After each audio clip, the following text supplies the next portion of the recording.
विनोद कुमार शुक्ल की प्रसिद्ध रचना सब कुछ होना बचा रहेगा। विनोद कुमार शुक्ल का जन्म 1 जनवरी 1937 को राजनांद गांव छत्तीसगढ़ में हुआ था। उन्होंने जबलपुर कृषि विश्वविद्यालय जबलपुर से उच्च शिक्षा प्राप्त की। उनकी प्रकाशित कृतियां हैं लगभग जय हिंद, वह आदमी नया गर्म कोट पहनकर चला गया, विचार की तरह सब कुछ होना बचा रहेगा, अतिरिक्त नहीं, कविता से लंबी कविता, कभी के बाद अभी, प्रतिनिध कविताएं, आकाश धरती को खटखटाता है कविता संग्रह, पेड़ पर कमरा तथा महाविद्यालय कहानी संग्रह, नौकर की कमीज, दीवार में एक खिड़की रहती थी, खिलेगा तो देखेंगे, हरी घास की छप्पर वाली झोपड़ी और बौना पहाड़ उपन्यास हैं। मेरियोला आफरीदी द्वारा इतालवी में अनुवादित एक कविता पुस्तक का इटली में प्रकाशन, इतालवी में ही पेड़ पर कमरा का भी अनुवाद। कई रचनाएं मराठी, मलयालम, अंग्रेजी तथा जर्मन भाषाओं में अनुदित। मडिकौल द्वारा 1999 में नौकर की कमीज पर फिल्म का निर्माण। आदमी की औरत और मेड़ पर कमरा सहित कुछ कहानियों पर अमित दत्ता के निर्देशन में बनी फिल्म आदमी की औरत को वेनिस फिल्म फेस्टिवल के 66वें समारोह 2009 में स्पेशल इवेंट पुरस्कार, 1994 से 1996 तक निराला सृजन पीठ में अतिथि साहित्यकार रहे। यह प्रसिद्ध काव्य संग्रह सब कुछ होना बचा रहेगा पाठ करते हैं। समकालीन परिस्थितियों से जूझती कविताओं पर नरेश सक्सेना ने टिप्पणी की। लाशों से भरे समय का सामना करती ये कविताएं मृत्यु को न सिर्फ मनुष्य की नियत मानने से इनकार करती हैं, बल्कि जीने के लिए जरूरी सामान भी जुटाती हैं।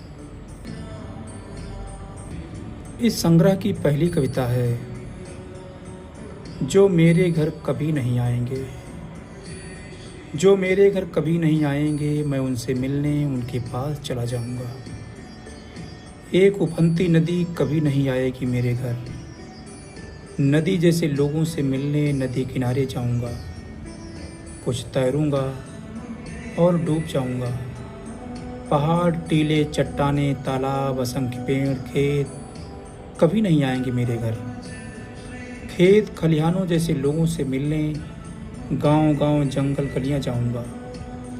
जो लगातार काम में लगे हैं, मैं फुर्सत से नहीं, उनसे एक ज़रूरी काम की तरह मिलता रहूँगा।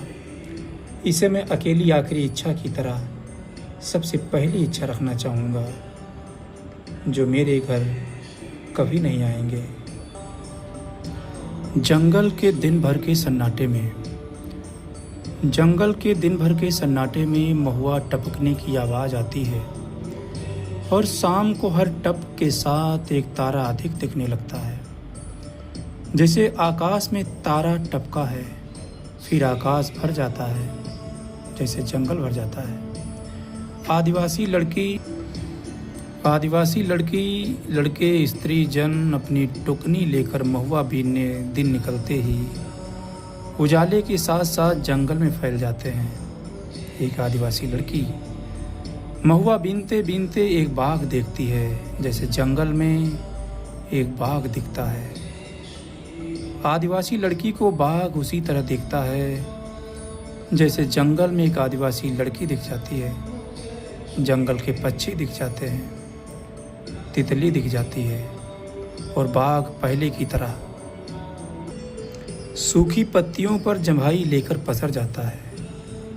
एक अकेली आदिवासी लड़की को घने जंगल जाते हुए डर नहीं लगता, बाघ शेर से डर नहीं लगता, पर महुआ लेकर गीदम के बाजार जाने से डर लगता है।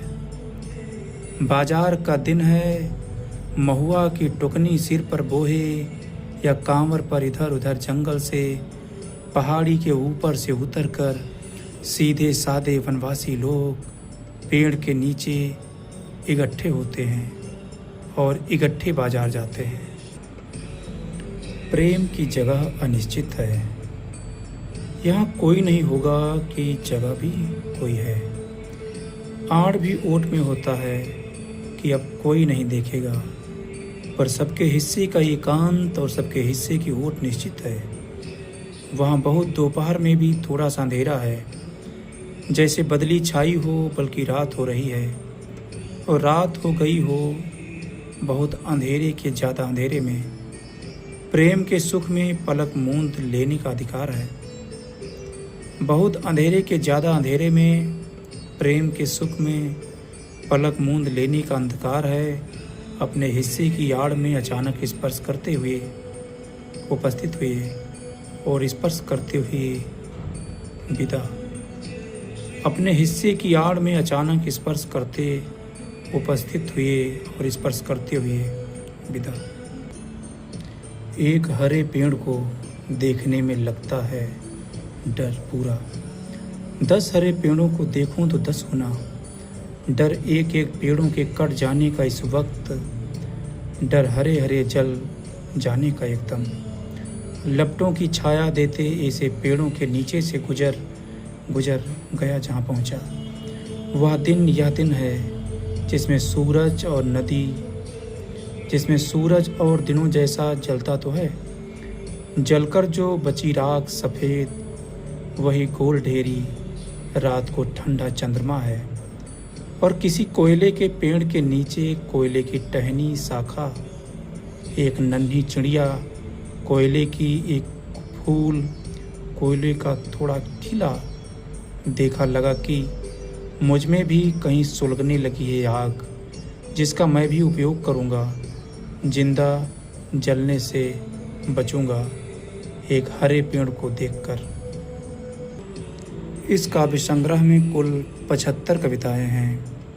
यह विनोद कुमार शुक्ल का तीसरा काव्य संग्रह है। सभी कविताओं का पाठ करना संभव नहीं है। इसी काव्य संग्रह में प्रसिद्ध कविता लगभग जय हिंद प्रकाशित हुई।